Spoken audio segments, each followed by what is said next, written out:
دمو خوش بگودار منی جو بخلاکی که نوی برنامه نوبل نو هفالك عرب جال ما أمده أم بهبر جوداري وبكن وبهبدر الناس بكن. مرحبا. أهلا. تعرفين عن حالك؟ نرجس شوش رقية. رفيقة نرجس، أنتي إيمت انضميتي على الياباجي؟ 2019 انضميت. بشو تأثرتي لانضميتي؟ يعني تأثرت يعني ما كنت أعرف وش يبقى ما كنت أعرفهم بالبيت، أما على طريق أخوي انضميت أنا على الحزب. كيف يعني كيف انضميتي مثلا على طريق أخوكي؟ يعني قبل أخي انضم قبلي على الحزب، ووقت كنت أحكي معه على التليفون كان دائما يقول لي عن الحزب، عن رفقات يعني شلون إنهم يعيشون، يعني خاصة أكثر شيء كان يحكي لي عن المرأة، يعني شلون عيشت المرأة، من هي المرأة. للأسف هذا تطورت وقت إني شفت إنه صار ضغوطات زيادة بالبيت، فقلت تاني ما راح أطلع، يعني راح أطلع من البيت، راح انضم على اليابجة. رفيقة نرجس، أنتي مثل مرأة عربية بعد ما انضميتي بشو أكتر شيء تأثرتي بين الياباجي؟ يعني أول ما انضميت يعني وشي إنسان أول ما ينضم شيء قريب يجي اللي عنده شيء إنه يستغرب إنه شنو هاي إنه الحياة. أما بعد ما أخذنا التدريب يعني إيديولوجي، أخذنا تدريب عسكري، يعني يعني شفت في فرق يعني زيادة، يعني إنه إحنا كنا بالبيت يعني أكثر شيء خاصة يعني النساء العرب، يعني أكثر شيء كنا بالبيت شغل البيت نشتغله. أما لما البنية تكبر يعني كنا تصل سن المراهقة خلاص استحقت للزواج، يعني تروح إذا كانت صغيرة أو كانت كبيرة يعني ما في فرق بين الشيء هذا الاثنين. إذا تروح يعني تتزوج يعني يزوجونها، يعني تصير عند الرجل يتحكم بها الرجل، اللي تصير عندها أولاد ما تقدر يعني تعيش حياتها، ما تكون لها حياة. يعني هيك وقت فكرت قلت أنا نكسر ضغوطات، انضميت أنا على الحزب. وقتنا انضمينا احنا على الحزب اكتشفنا تحليلات القائد عبد الله أوجلان، وقتنا شفنا تحليل عن المرأة، أن المرأة شنو، من هي المرأة، امتى تاريخ المرأة صار، يعني في التفرق الشيء هذا. فقلت احنا وين كنا احنا عايشين يعني طول هاي السنين، ليش احنا من يعني كنت يعني عدم احكي مع حالي تحلل شخصيتي، يعني من بين يعني نقول احنا امرأة ليش احنا عدم شخصيتنا ضعيفة، ليش احنا عدم هيش ذانتي، عدم احنا ساكتين مشان اي شيء يصير معنا، اي انسان يغلط علينا عدم احنا ساكتين، عدم احنا راسنا منزلينه بالارض. يعني وقت اني قمت اخذ تدريب عن المرأة قمت شوي شوي احلل يعني بشخصيتي وشخصية عائلتي، انه شلون كانوا مع العائلة يتقربون. يعني وقت منهم كانوا يتقربون هو اكيد تقرب يعني مو شخصية عائلتي بس انا، يعني كمجتمع عامة. وقت كانوا يعني بحكون على المرأة يعني بسلطة هيك ذانت، انه احنا متحكمين بالمرأة، المرأة ما تقدر تتحكم بينا هيك، يعني اخذت نظرية يعني قمت احلل عنها. رفيقة نرجس، بعد ما انتي انضميتي شو كان رأي اهلك؟ يعني اول شيء اهلي ما كان عندهم خبر، يعني وقتنا اخذت انا قراري بايدي، يعني كجسارة من عندي انا اخذت قراري بايدي، يعني استندت يعني على هافال لورنس، قال لي انت جاهزة حالك يعني راح اجي اخذك. لما انا جهزت حالي وحكيت مع هافال لورنس، هو يكون اخوي، قال جهزي حالك راح نجي ناخذك. يعني لما انا جهزت حالي طلعت من البيت، لما طلعت انا من البيت اهلي دقوا لي اول شيء ما رديت عليهم يعني على موبايلي ابدا، ما رديت عليهم. بعدين حكم مع هافال لورنس، قالوا لهم يعني هي عندي، يعني حسب هذا انضميت. لما جينا احنا قمنا نشوف التدريب، قمنا نشوف الايديولوجيا وهذه، فقلت لازم اول شيء ابحث عن ذاتي اني. سنة 2019 عندي اياها مميزة، ليش؟ لانه وقتني جيت وعرفت حقيقتنا شنو هي. رفيقة نرجس، انت بعد ما انضميتي شو شفتي الفرق بين الياباجي بين المجتمع؟ يعني الفرق بين اليابجة وبين المجتمع يعني بيه فرق، يعني ما راح نقول انه ما في فرق. يعني اول شيء يعني بالبداية حطها الرفاقية. مثلا حسين بالمجتمع انت تروحين على المجتمع، اذا الي صحبة عندش او الي شغلة عندش انت عدم ظلين عندي مميزة. اما وقت اني ما الي شيء عندش، ما انت صديقتي، عدم اطعنك بظهرش، عدم اظل احكي ورا بظهرش، عدم اسوي مشاكل. يعني اما انت هين تجين على الحزب المشكلة تسوينها، اي شيء يطلع يعني انسان وقت انه يسوي غلطه، يعني رفيقته تجي مقابله تقول له انت يعني انسان يقول ينصح رفيقته الثانية. اما بالمجتمع انت تشوفينها قليل هذا الشيء، يعني رفاقية المجتمع كمصلحة. هاي وحدة. اثنين، يعني هنا وقت شفت الفرق انه عرفنا تاريخنا، عرفنا يعني امتى احنا جينا على هالدنيا، شنو قاعد يصير بهالدنيا.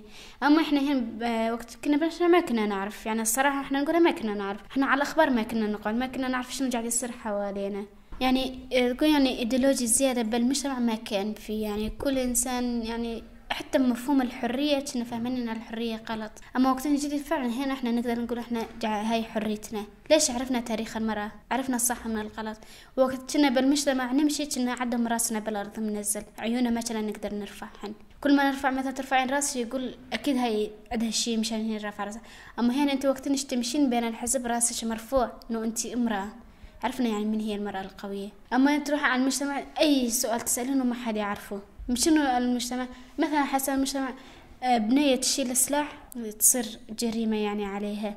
أما أنت اليوم هنا إحنا اليوم صرنا باليابجة، شلنا سلاحنا، شفنا حقيقتنا، أخذنا تاريخنا، عرفنا منو إحنا، من وين إحنا إجينا. يعني يقولون الحسن لحد الآن يعني بالمجتمع حدا يقول لي عشيرتش من وين صارت، أقولهم ما أعرف، عارفة التاني بس عشيرتنا البدو. أما شنو أساسها ما أعرف. أما أنا جيت هنا وقت قمت أقرأ كتب القائد، وقت قمت أحلل قمت أعرف شوي شوي عن حياتنا. يعني عن جد صار لنا 5000 سنة نايمين، أما عن جد كنا نايمين. يعني شوي إحنا صحينا على حالنا، ما أقول يعني صرنا 4/4، أما شوي إنسان فاق، شوي إنسان عرف غلطه شو هو. يعني شقد أني كل ما أقوم أقعد أقدم نقد ذاتي للقائد. ليش؟ لأنه من أول شيء ما انضمينا إحنا على الحزب، من أول ما وعينا على هالدنيا. أول ما وعينا على هالدنيا بين السلطة، بين الحكم، بين العبودية، بينها هي أكثر شيء إحنا عايشينها. يعني إذا أنت اليوم ما سمعتي كلام أخوش، ما قمتي نفذتي كلام أخوش، راح يضربك. ليش إحنا قاعد يصير؟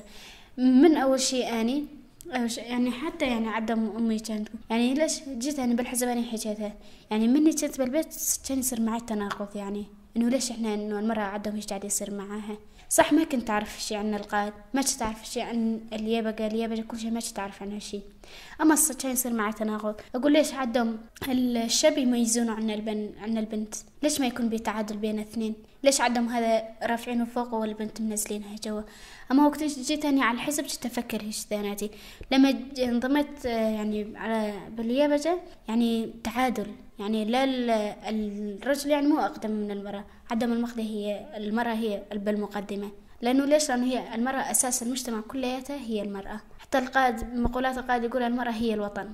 أما إحنا وقت كنا بالمجتمع ما كنا نحس بالشيء هذا، قيمة المرأة ما كنا نعرفها. عدم المرأة تقوم تتعذب. المجتمع العربي خاصة المجتمع العربي يعني أكثر شيء يعني وقتني أقوم أني أحشو هاي أكثر شيء نقدي على المجتمع العربي، لأنه المجتمع العربي ما يعرف قيمة المرأة شنو هي. وحتى إذا يعرفها خليه يكون 2% ما يعرفون قيمة المرأة شنو هي.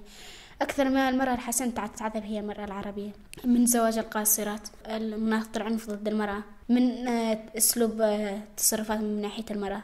ليش احنا عدم هذا؟ هسه بهذا أقول يعني قد ما قاعدة أحاول إني أنا أشد حالي، بس أنت أخلص المرأة العربية من الشيء هذا. أنا ما أسمح على حال الشيء هذا. أحس وقت نقول حالي متحررة، أنا ما أنا متحررة، لأنه جنس لسه مو متحرر. إذا ما كان جنسي متحرر أنا شلون بدي أحرر شخصيتي؟ إذا اليوم أنا ما دافعت عن وطن وما قمت دافعت عن المرأة تعذب كل الشيء هذا. عندنا الطفلات جاي يصير اغتصابهن، أو اللي جاي يتجوزن بعمر صغيرة تتجوز بعمر 13 ولا 11 ولا أي سنة.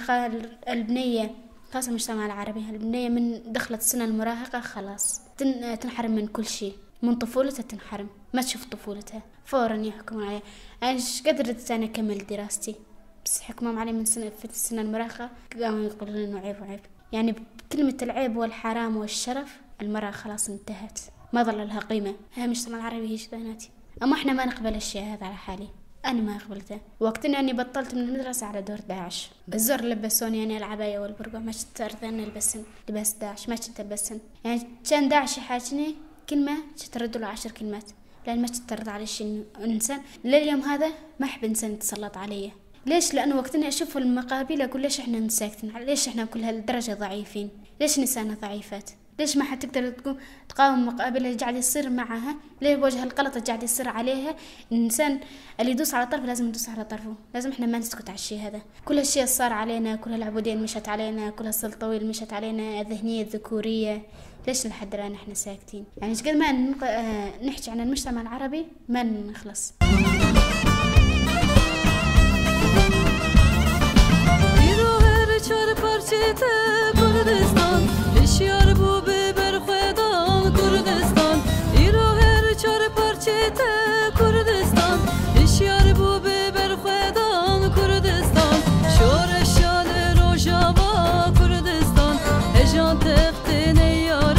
Kurdistan هجان تختین یاران کردستان هجان تختین یاران کردستان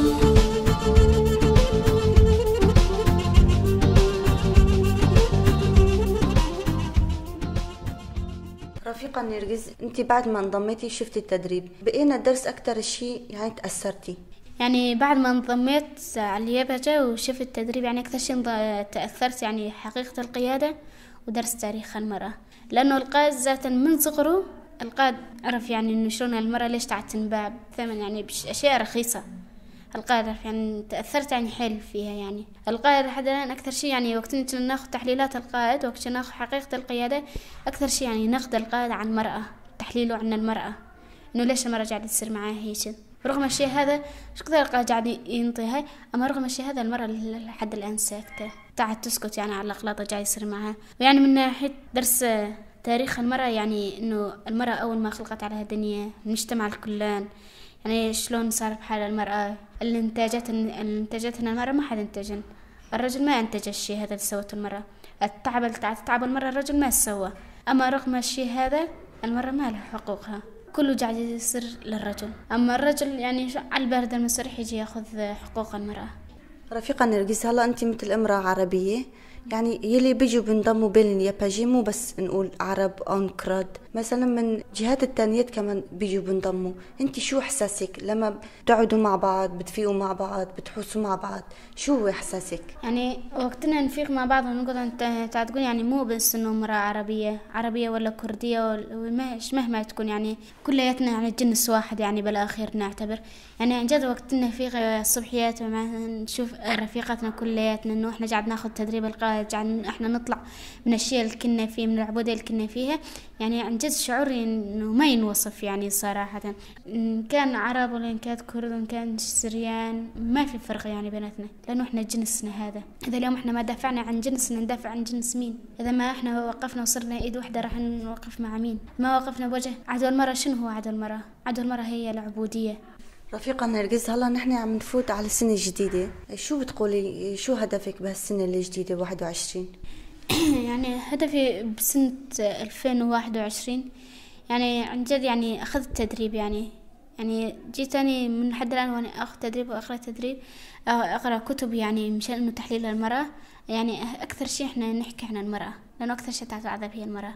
يعني سنة 2021 لازم تكون سنة مميزة عندنا، مثل ما كانت عندي أنا سنة 2019 مميزة، لازم تكون سنة 2021 مثلها.